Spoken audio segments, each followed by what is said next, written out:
कभी सोचा है आपने, जब जिंदगी चौराहे पे खड़ी हो और हर रास्ता सीधा जेल की तरफ जाता हो, तब एक लड़का क्या करता है। ये कहानी है एक ऐसे लड़के की जिसकी जवानी की शुरुआत हुई बंदूक से और बचपन की विदाई हथकड़ी से, जहां दोस्ती का मतलब भी सर्वाइवल है और दुश्मनी का मतलब है कब्र। एक ऐसी जेल के अंदर की कहानी जहां खून पानी से पतला नहीं लेकिन ज्यादा बहता है और जहां इंसाफ नहीं सिर्फ बॉडी काउंट बढ़ता है।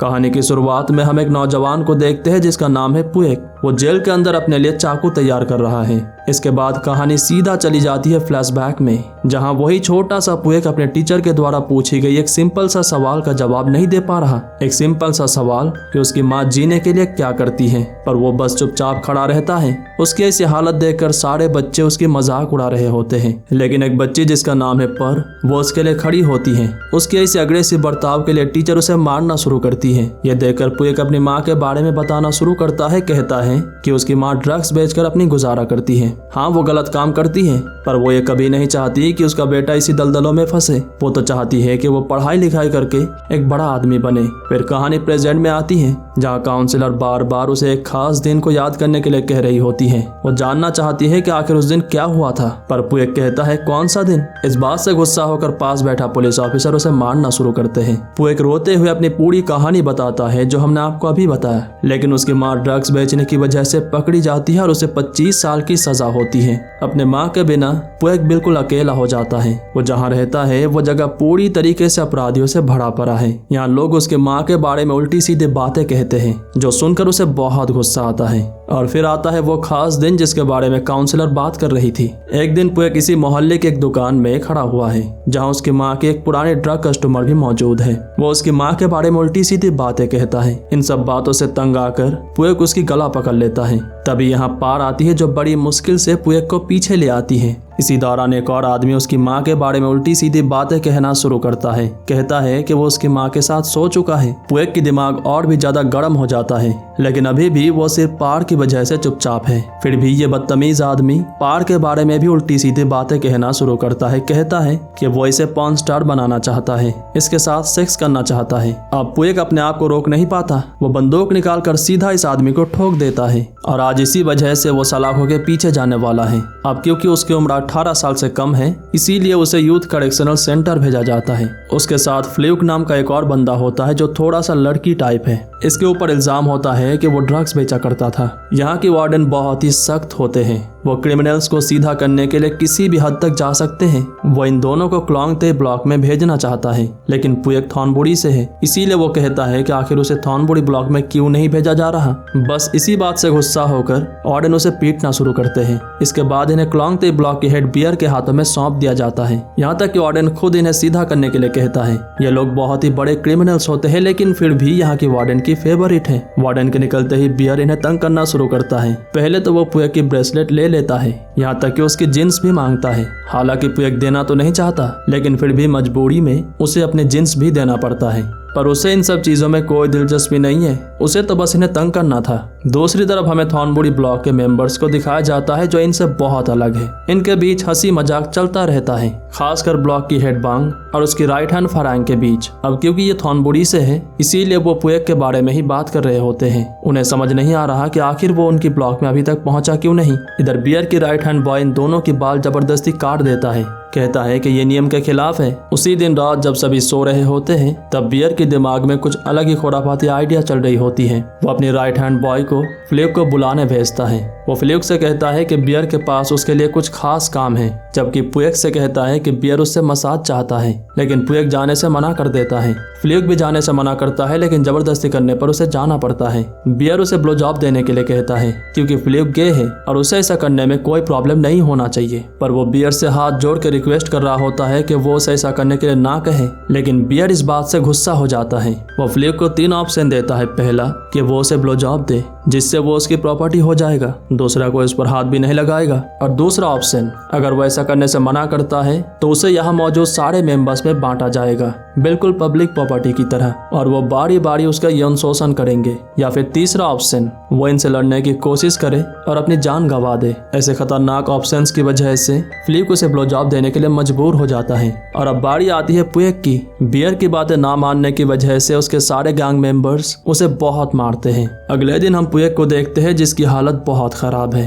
वो लगभग अधमरा हो चुका है। बाकी सभी ब्रेकफास्ट कर रहे होते हैं। इसी दौरान बॉय की निगाहें सिर्फ थॉर्नबुरी गैंग की तरफ होती हैं। उसे लगता है कि शायद ये गैंग मेंबर्स उनके खिलाफ लड़ने की तैयारी में है, जबकि बियर को लगता है कि ये सब बस हिजरे हैं। खासकर बंग और फरांग की हंसी मजाक देखकर उसे लगता है कि इनसे ज्यादा बददिमाग यहाँ कोई होगा नहीं। पर इसे कौन समझाए कि खुशी क्या चीज होती है। जब सबकी खाना खत्म होने को आता है तब यहाँ अधमरी हालत में पुएक आता है। उसे देखकर फरांग बांग को इसके बारे में बताता है। कहता है कि वो इसी के बारे में बात कर रहा था। फिर वो पुएक की तरफ इशारा करते हुए कहता है कि वो थॉर्नबुरी से है, आखिर वो उनकी ब्लॉक में शामिल क्यों नहीं होता। लेकिन फिलहाल पुएक उनकी इन सब बातों में कोई जवाब नहीं देता, बल्कि वो सीधा जाता है खाने की तरफ। लेकिन खाना परोसने वाला कहता है खाना तो पहले ही खत्म हो चुका है। फिर भी भूख के मारे पुएक बचा कुचा जला हुआ जो भी खाना है वही मांगता है। वो उसे देता तो है, लेकिन ऐसे जैसे सोना तौल रहा हो। पुएक समझ जाता है कि ये इंसान भी बियर की तरफ है। उससे पूछने पर वो कहता है जो लात खाने के लिए बना हो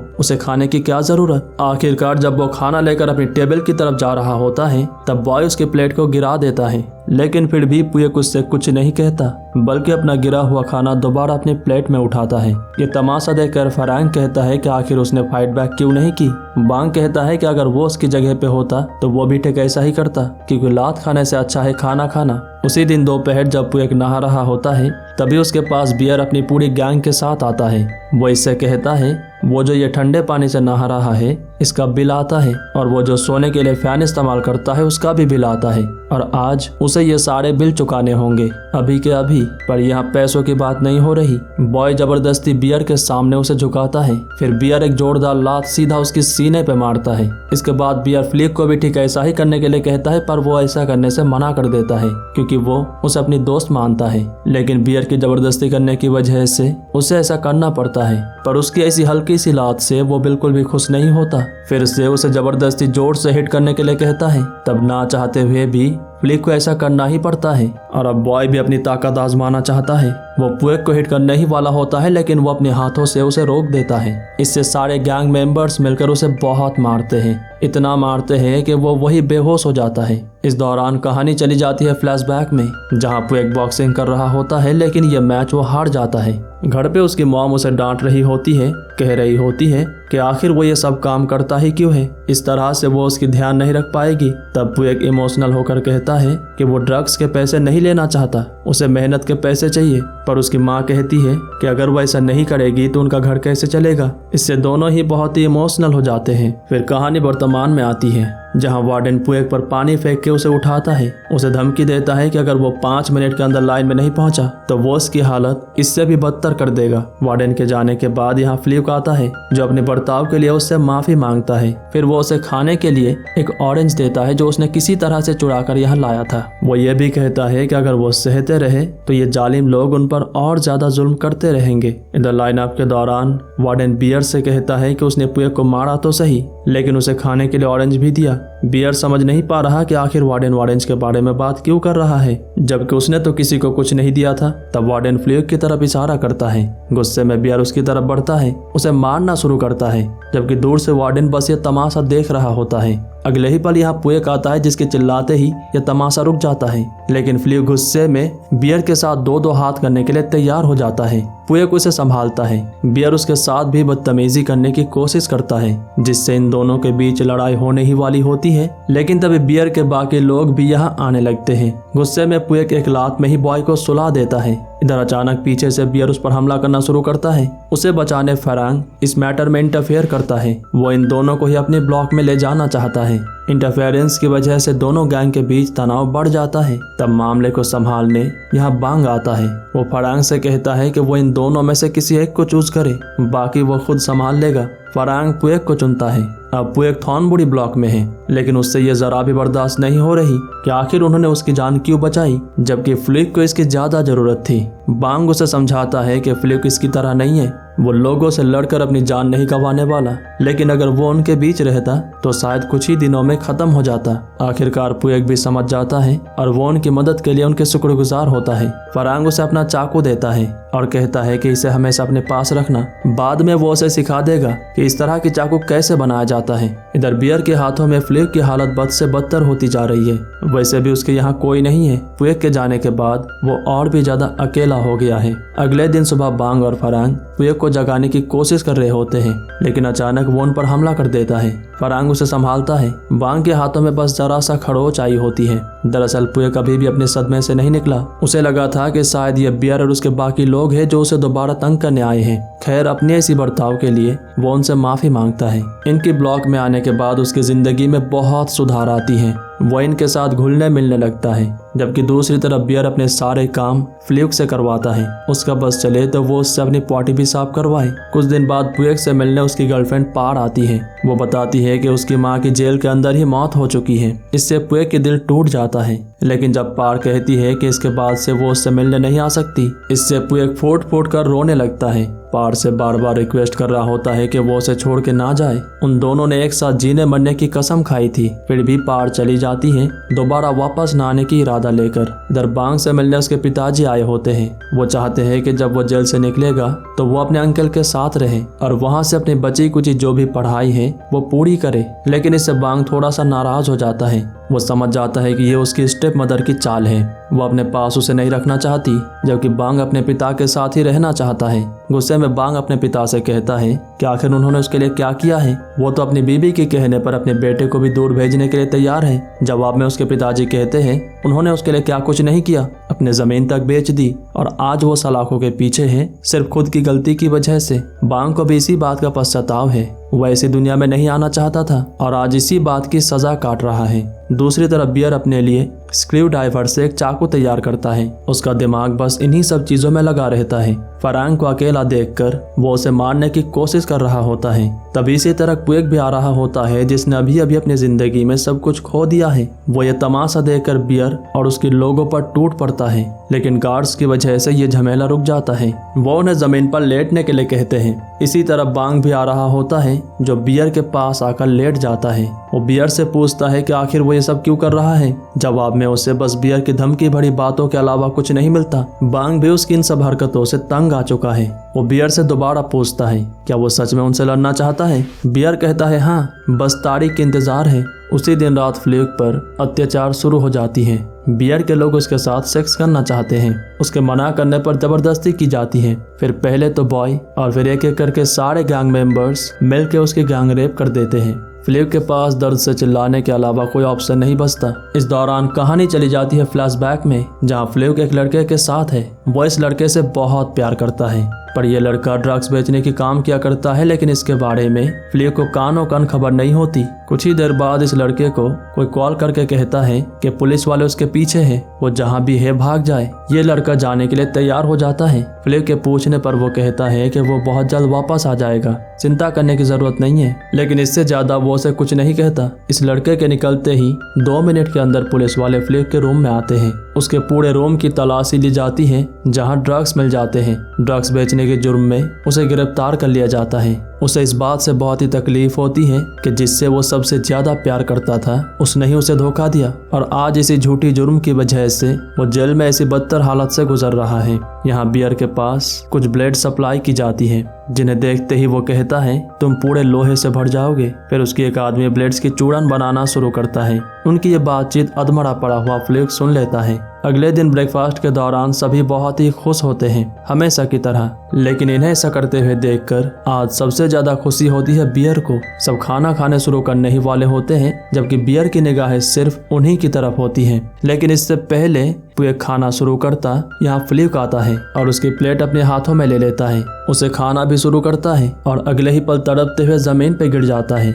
बांग समझ जाता है कि ये बियर की कोई चाल थी, उसी ने खाने में कुछ मिलाया था। पुएक उसे मारने के लिए दौड़ पड़ता है, लेकिन फरांग और उसके बाकी लोग उसे संभालते हैं। बांग डायरेक्ट बियर से बात करता है, कहता है कि वो अपनी हदें पार कर रहा है और अब उसे इसकी कीमत चुकानी होगी। अगर उसे लड़ने का इतना ही शौक है तो कल शनिवार है, वो अपनी टीम के साथ मैदान में आ जाए। उनकी बात खत्म होते ना होते ही पुएक दोबारा उस पर हमला करने की कोशिश करता है, लेकिन इस बार बांग उसे समझाता है। दोपहर को नहाते समय पुएक बिल्कुल उदास खड़ा रहता है।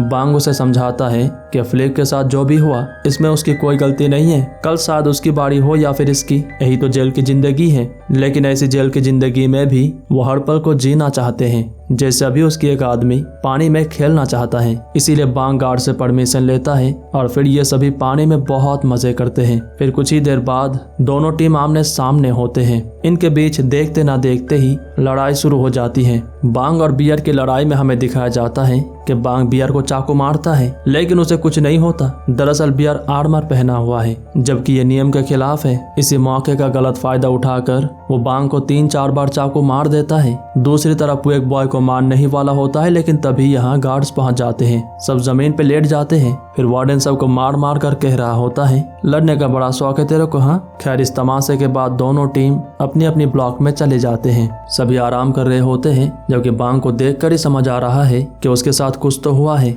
ब्लैंकेट में लिपटा हुआ है। यही देखकर फरांग उससे कहता है क्या उसे गर्मी नहीं लग रही। तब पुएक उसके शरीर को टच करके देखता है कि उसे फीवर आ चुकी है। वो समझ जाते हैं कि वो जख्मी है। वो जितना हो सके उसकी मदद करने की कोशिश करते हैं, पर इससे काम नहीं बनने वाला। उन्हें डॉक्टर की जरूरत है। पुएक के अलावा भी उसके बाकी साथी चिल्ला चिल्ला कर मदद बुलाने की कोशिश कर रहे होते हैं, पर उनकी बातें कोई नहीं सुनता। बांग उन्हें ऐसा करने से मना करता है। वो समझ चुका है कि उसके आखिरी पल उसके सामने हैं और इस पल में वो अपने करीबी लोगों को अपने करीब चाहता है। मरने से पहले बांग फरांग और पुएक से अपने आखिरी ख्वाहिश जताता है। कहता है कि उसके लगभग सारे के सारे लोग ठीक इन्हीं की तरह हैं। बाहर की दुनिया में इनका कोई नहीं है और वो चाहता है कि ये दोनों इनकी ध्यान अपने भाइयों की तरह रखे। ये कहते ही उसकी मौत हो जाती है। सुबह बांग के पिता बॉडी लेने आते हैं। वो वार्डन पर बहुत गुस्सा होते हैं। कहते हैं कि आखिर वो अपनी निगरानी में किसी को मरने कैसे दे सकता है। उसी दिन दोपहर फरांग और पुएक बियर को चैलेंज करने आते हैं। पुएक उसके साथ 1v1 करना चाहता है और अगर वो हार गया तो फरांग भी उसके साथ अपनी जान देने के लिए तैयार है। बियर इस फाइट के लिए मान जाता है क्योंकि सौदा बहुत ही अच्छा है। इसके बाद हमें दिखाया जाता है कि पुएक अपने लिए चाकू तैयार कर रहा है। यहाँ फरांग और उसके बीच जिंदगी के बारे में थोड़ी बहुत बातचीत होती है। फरांग कहता है कि बाहर की दुनिया में उसका कोई नहीं है, यहाँ तक कि उसके माता पिता भी नहीं। पहले उसके जितने भी सपने थे आज वो इसी जेल के अंदर दफन हो चुके हैं और वो इसे ही अपना जिंदगी मानता है। जबकि पुएक अपनी माँ को बहुत मिस करता है। उसकी भी अब बाहर की दुनिया में कोई नहीं रहा और ये दोनों अपनी आखिरी सांस तक एक दूसरे के साथ रहने की वादा करते हैं, बिल्कुल सगे भाई की तरह। और अब वो पल आता है जब लोगों की जिंदगी एक नई मोड़ की तरफ जाने वाला है। पुएक और बियर के बीच फाइट होने से पहले फरांग उसे अपनी आर्मर हटाने के लिए कहता है। फिर शुरू होती है फाइट। पहले तो बियर उस पर हावी होने लगता है, लेकिन फिर वो अपने बचपन की बॉक्सिंग याद करता है और अपनी वही पुरानी स्किल यहाँ इस्तेमाल करता है और फिर बहुत ही आसानी से वो बियर पर हावी हो जाता है और मौका मिलते ही उसे जान से ही मार देता है। बॉय उसकी मदद नहीं कर पाता क्योंकि यही तय हुआ था। फाइट खत्म होते ही यहाँ वार्डन आते हैं। वो बाकी सबको उनके ब्लॉक की तरफ भेज देते हैं, लेकिन इन दोनों की अलग से खातिरदारी करता है। फिर वो इन्हें अपने साथ ले जाता है। दोनों के लिए अच्छा खासा खाना ले आता है। कहता है कि अगर वो ऐसे ही अच्छा खाना खाना चाहते हैं तो इसके लिए उन्हें बाहर रहना होगा, लेकिन उनकी हरकतें बाहर जाने लायक नहीं रहा। इन दोनों को अलग अलग जेल की तरफ रवाना कर दिया जाता है। ये दोनों ही समझ चुके हैं कि अब उनके बाहर निकलने की जो थोड़ी सी उम्मीद थी वो भी खत्म हो चुकी है। पुएक जब दूसरी जेल पहुंचता है, यहाँ के वार्डन उसके घाव को दबाते हुए कहता है, बड़ा सख्त लौंडा है तू, आजा, तेरी स्वैग से स्वागत करते हैं। वो एक समझ जाता है कि ये वार्डन पहले वाले वार्डन से बहुत ही ज्यादा सैडिस्टिक और साइकोपैथिक इंसान है। उम्मीद करते हैं ये कहानी आपको पसंद आई होगी।